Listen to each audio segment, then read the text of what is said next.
Olá, tudo bom? E aí, quem cuida de você enquanto você está cuidando de todo o resto? Essa é a pergunta que eu quero trabalhar com você hoje, enquanto você vai chegando.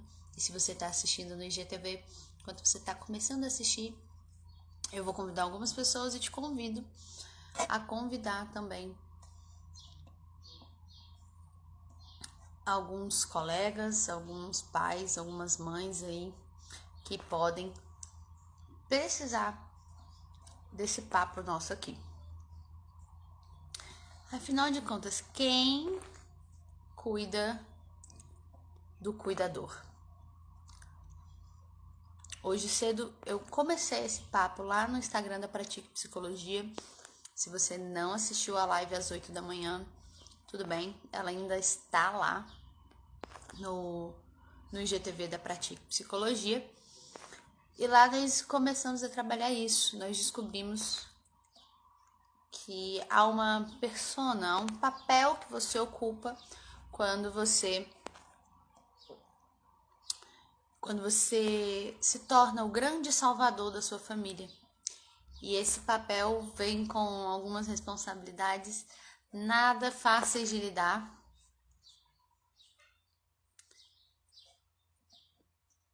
Porém, absolutamente reais. Olá, boa tarde. Eu terminei de chamar todo mundo aqui. E, mais uma vez eu falo, aproveita, chama também. Aproveita e chama para almoçar junto com a gente. Eu não tô almoçando, eu estou tomando chá. Mas aproveita para chamar um pai, uma mãe que esteja precisando nesse momento, que não está se cuidando.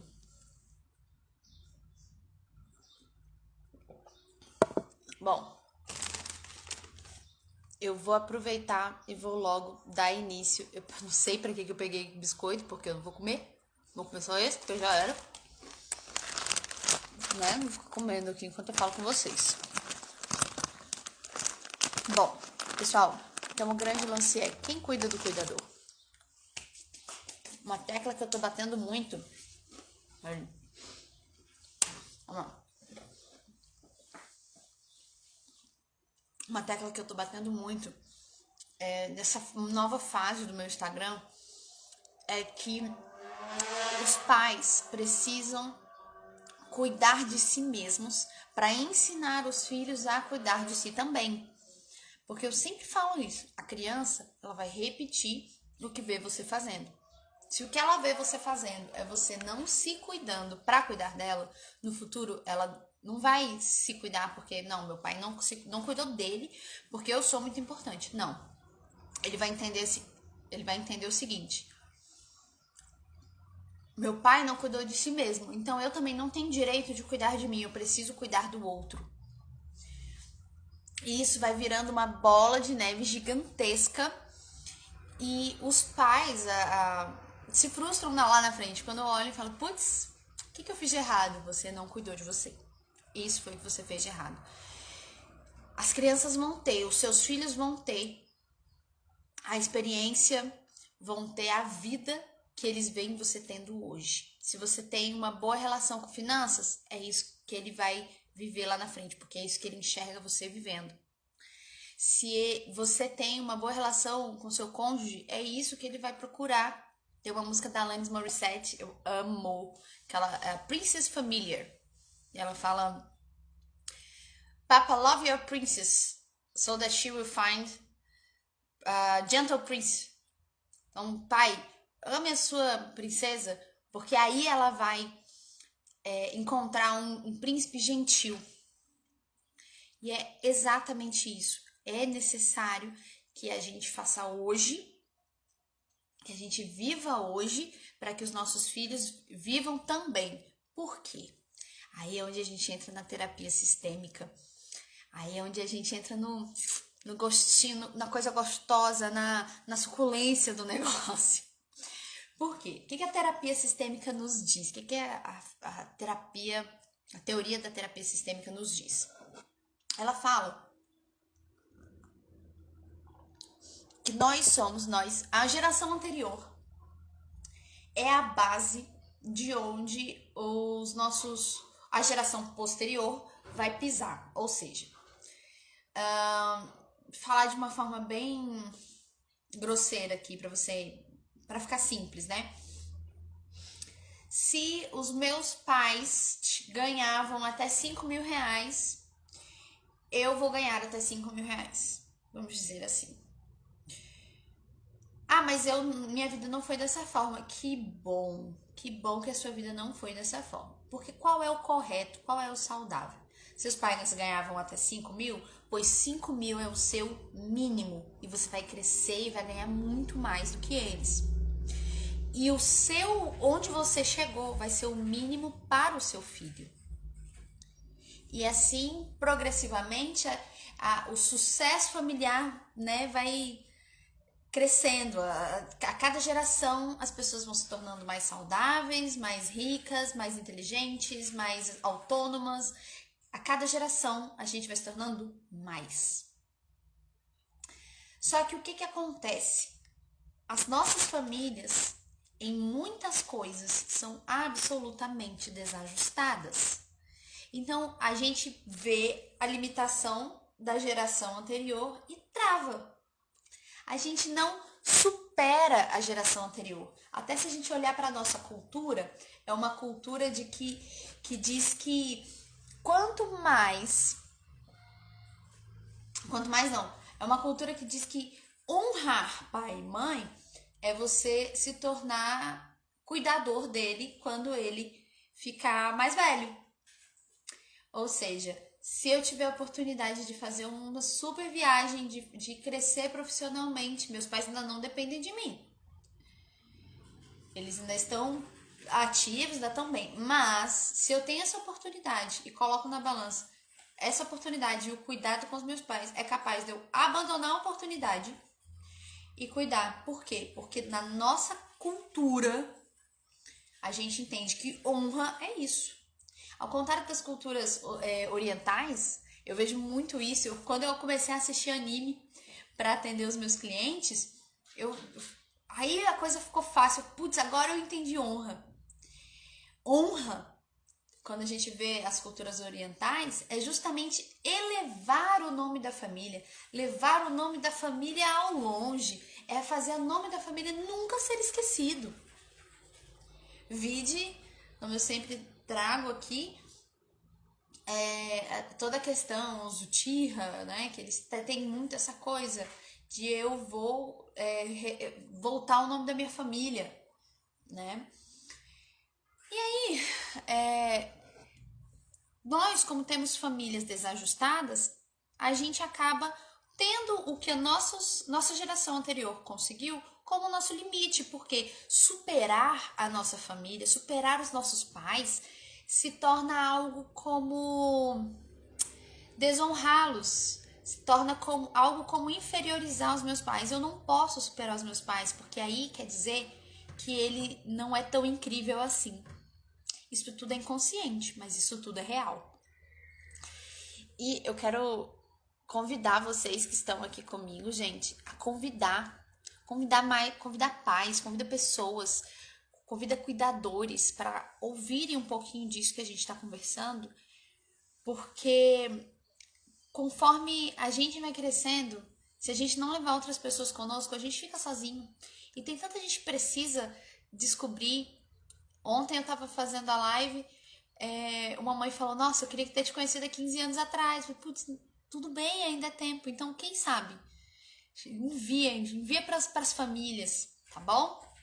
Deixa eu continuando.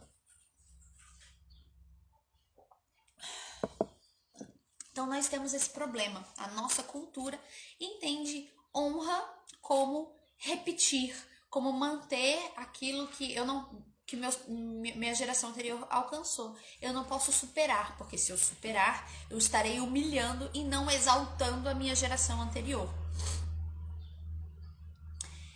E aí, acontece o seguinte. Dentro da organização familiar, o que aconteceu, o que eu falei lá na live da Pratique Psicologia mais cedo.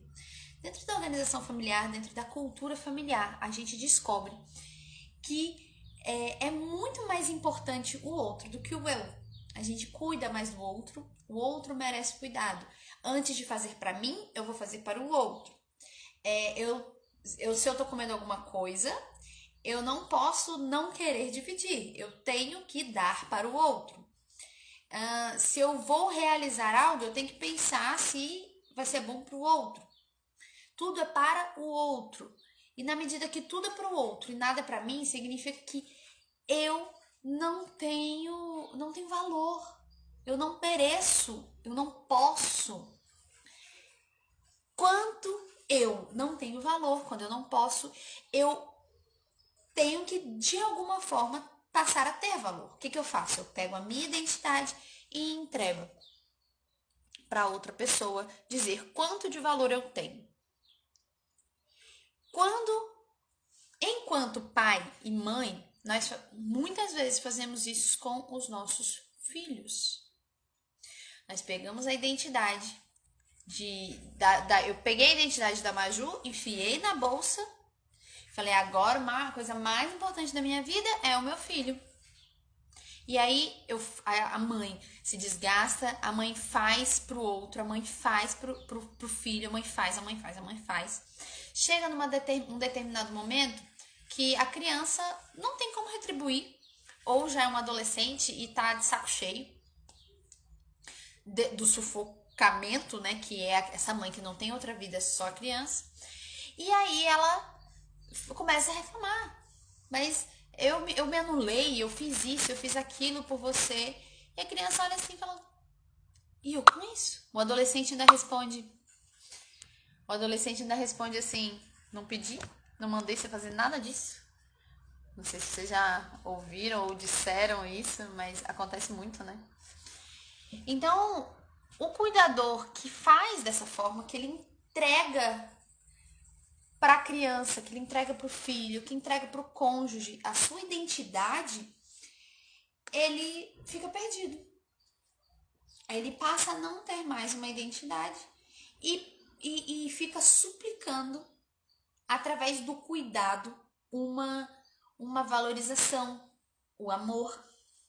E aí eu botei no feed para vocês, não seja herói, não seja herói, porque o herói cuida de todo mundo. Mas se você parar para observar, quem é que cuida do herói? Quem é o herói que realmente faz por si? Quando eu perguntei sobre isso nos meus stories, me mandaram assim, o Batman. Putz, faz muito sentido. O Batman, ele tem a vida dele destruída. Ele não tem um relacionamento amoroso. Ele tem milhões de traumas que ele não vai atrás de resolver. Ele só se lasca. Ele tem uma vida toda cagada. Só é bem sucedido financeiramente. Mas ele faz muito pela cidade. Ele faz muito por Gotham. Ele busca e ele quer no fundo, ser amado por Gotham. Mas ele fala, não, eu prefiro ser temido. Porque ele não se sente digno de amor. Nossa, que profundo isso. Eu falei isso agora e lembrei de um pai que uma vez eu ouvi ele falando assim, eu não quero que meus filhos me obedeçam porque me amam, eu quero que eles tenham medo de mim mesmo. Uau. Esse pai, ele não quer, ele tá dizendo isso porque ele não se sente merecedor do amor nem dos filhos. Forte isso, né? E na medida que esse herói faz tudo isso, se a gente pensar também em Homem-Aranha, é da mesma forma. Ele vive um relacionamento absurdamente conturbado com a Mary Jane, com a lourinha, que eu esqueci o nome, a Alicia. Acho que é a Alicia que vira gata. Enfim, não vou ficar debatendo nerdice com vocês aqui agora, em outro momento nós podemos fazer isso. Mas não agora. Enfim, ele vive relacionamentos absolutamente conturbados. E não fica bem nunca, porque ele nunca cuida de si mesmo. Ele tá sempre cuidando do outro, ele não tem bons resultados profissionais, ele não ele não tem bons resultados financeiros, isso, a Gwen. Ele não tem bons resultados em nada. E ainda vive com o trauma de se sentir culpado de ter matado o tio Ben. Ele não se cuida emocional, fisicamente, ele não se cuida. Se a gente lembrar do filme do Homem-Aranha 2, o do Tobey Maguire, quando ele segura o trem, ele só procura um médico, ele só vai fazer um check-up físico quando ele acha que está perdendo os poderes e com isso não vai poder ajudar mais a cidade. E aí, cuidador, quem cuida de você? Se você parar de cuidar apenas do outro, você vai ter mais ânimo, mais força para cuidar. E vai alcançar bons resultados com o seu filho. Então, o herói não tem ninguém que cuide dele. E isso gera dentro do herói uma tristeza muito grande, que é o que está lá no post. Ele vira um Fred Krueger. Ele continua salvando, vira um anti-herói. Ele vai salvando, ele continua salvando. Só que ele tem raiva, ele tem ódio dessas vítimas. Ele, na verdade, queria esganar a vítima. A mocinha indefesa. Porque ele não recebe nada em troca. E é por isso que eu martelo sempre com vocês, principalmente nas segundas-feiras, quando eu passo o desafio de autocuidado, quando eu publico coisa de autocuidado para os pais, entende? Por quê? Porque se você é cuidador, se você é pai, se você é mãe, não se cuidar, você vai começar a ter ódio do teu filho. Quantas mães puérperas, hoje eu tô puérpera, e eu vejo relatos chegando, o YouTube, o Instagram, tudo me mostra relato de puérpera, dessas mães que tem um momento que fica com ódio da criança, que fica com raiva. Eu até brinco que às vezes dá vontade sim de colar a criança na parede e falar, fica aí. Mas quando nós estamos cuidando de nós, quando nós estamos nos cuidando emocional, física, estética, financeiramente, quando a gente mantém se cuidando, a gente não tem espaço para ter raiva da criança, porque a gente sabe que somos nós. E a gente não fica exigindo da criança, a gente não exige do filho. Eu tô apontando pra criança, tá colada na parede, né? Vocês perceberam? A gente não exige do filho algo que ele não precisa, que então ele não tem que nos dar. Que somos nós que temos que nos dar. Ele não tem que cuidar de nós. O filho não tem que cuidar de nós. O filho, ele vai retribuir, sim.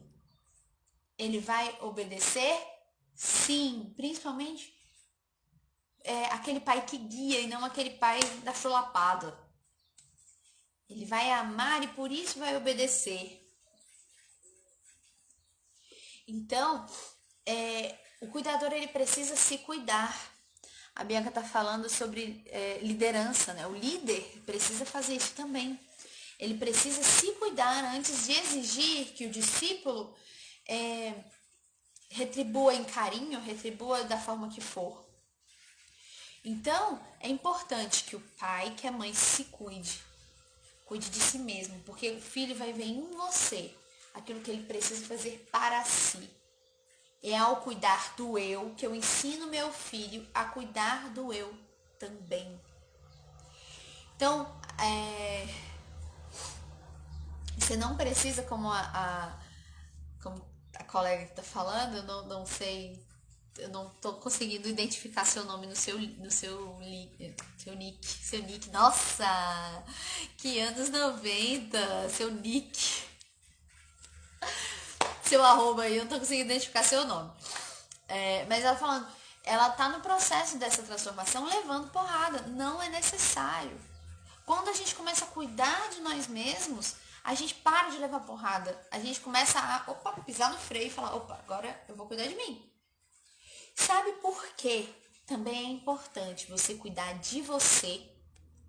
Porque na medida que você cuida de você, você trabalhe a sua autonomia, você se torna autônomo. E lembra que eu falei que o pai se torna autônomo na medida, né, que a criança se torna qualquer coisa na medida que nos vê reagindo, que nos vê vivendo. Pois é isso.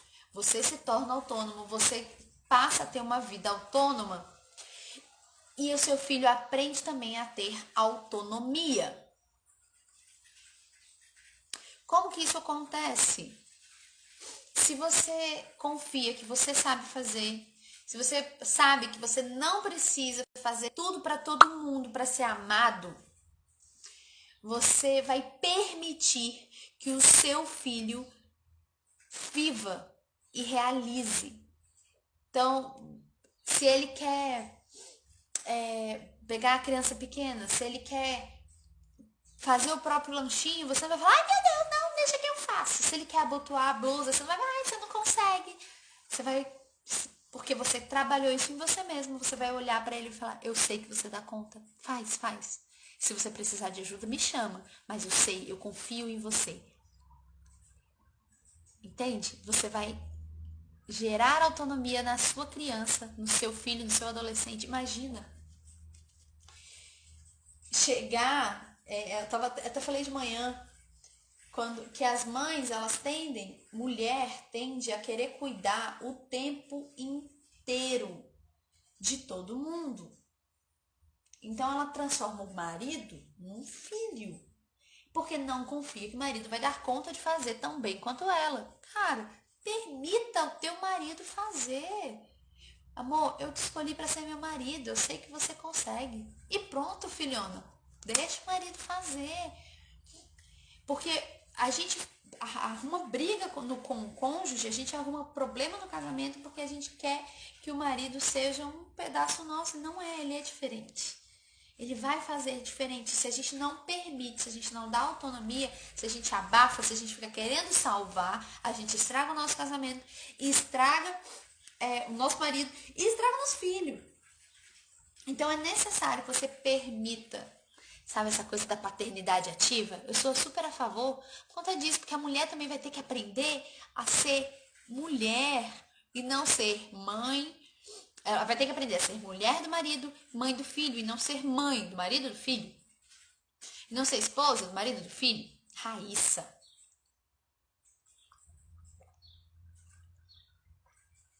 Aí, ó. O pessoal já se assumindo. Quando a gente fala de namoro, casamento, todo mundo começa a se perceber, né? Eu sou assim. Quando meu namorado pega pra fazer as coisas. Ele na cozinha, eu dou palpite em tudo. Deixa ele fazer, deixa ele te surpreender, deixa ele ter autonomia, ele não é seu filho. Quando você casar, ele já vai ter passado por tanta encheção de saco de você não deixando ele fazer as coisas. Quando você casar, ele não vai fazer. Ah, pra que eu vou fazer? Ela só vai reclamar. Então vai lá, deixa. E não é isso que a gente quer alguém que ajude, a gente quer alguém que nos cuide. Que é outra coisa, quem é que cuida do herói? Quem é que protege o herói? Ai, ó que perfeita, Sara. É isso aí, minha irmã. Eu tava lembrando da cena do início do Vingadores Ultimato. Onde o Capitão América, ele tá dirigindo um centro de pessoas que acabaram... Willy... Ele tá chorando, pega ele, mina ele, que faz pouco tempo que ele dormiu. Gente, pausa. Pausa pra maternidade real. O Capitão América, ele tá dirigindo um centro, um grupo, que as pessoas vão lá pra desabafar, pra buscar a cura emocional delas em relação às pessoas que sumiram no estalo. E aí ele depois fala com a Natasha que eles estão cuidando, mas não nós. Não nós. Nós não estamos nos cuidando. Nós não temos quem resolva. Para as pessoas isso passa, mas não para nós.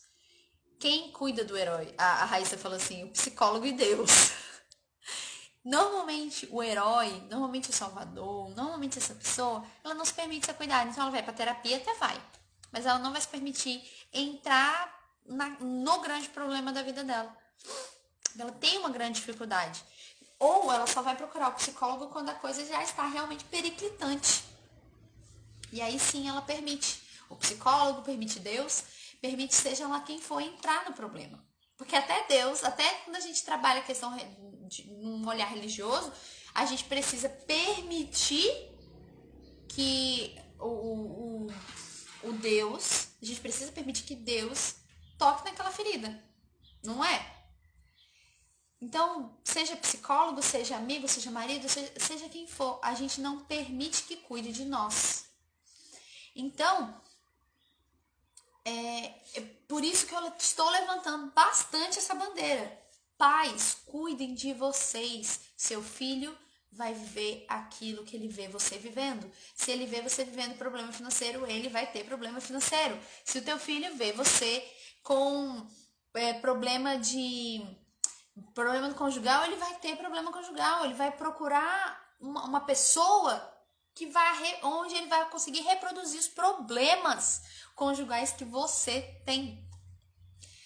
Então, pais, é por isso que eu falo, não sejam heróis. É por isso que eu sempre falo e vou continuar toda segunda-feira impulsionando vocês a se cuidarem. Cuidem de si, não seja herói. Permita a autonomia do outro. E mais tarde, 9 da noite, eu vou continuar esse papo sobre autonomia. Só que dessa vez eu não vou simplesmente explicar o que é autonomia, como a gente vive autonomia. Eu vou falar dentro da filosofia Montessori, que é uma técnica, como você consegue permitir a autonomia para sua criança, para o seu filho. E é um exercício muito grande para nós adultos, isso. Ah, mas eu ainda não tenho filho, querido. Ótimo. Aproveita. Eu conheci a filosofia Montessori, eu conheci a autorresponsabilidade, eu comecei a trabalhar com orientação parental antes de ter filho. E eu treinei muito na minha relação com meu marido. Treinei muito. Porque o que acontece? A gente repete. A gente, na hora que vai reclamar que alguém tá fazendo, não tá fazendo do jeito que eu quero que eu faça, a gente vai lá e reclama.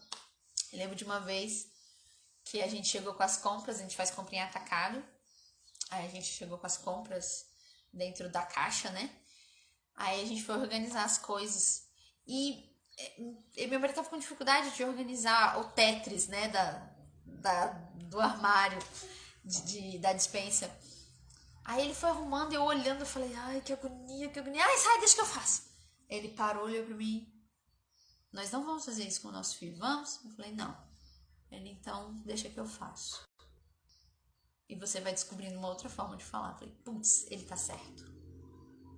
A gente precisa treinar um com o outro.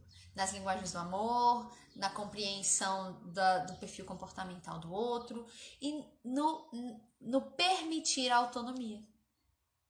Então, mais tarde a gente vai falar como Montessori traz essa questão da autonomia que é tão importante.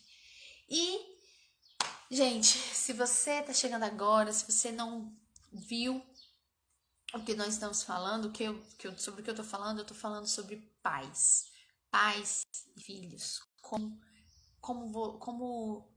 quem é que cuida do pai? Quem cuida da mãe, se não ele mesmo? Então, pais, cuidem de si. Cuidem de si mesmos, porque o seu filho vai viver aquilo que você vive, tá? E nessa live foi disso que a gente falou, sobre você não ser herói, você se permitir cuidar de si mesmo e não ficar apenas cuidando de todo mundo, tá bom? Gente, então, até mais tarde e agora eu vou almoçar porque eu estou só no chazinho, tá bom? Beijo, bom almoço, boa tarde e até as 9 da noite aqui no Instagram com o Pai de Boa. Tchau, tchau.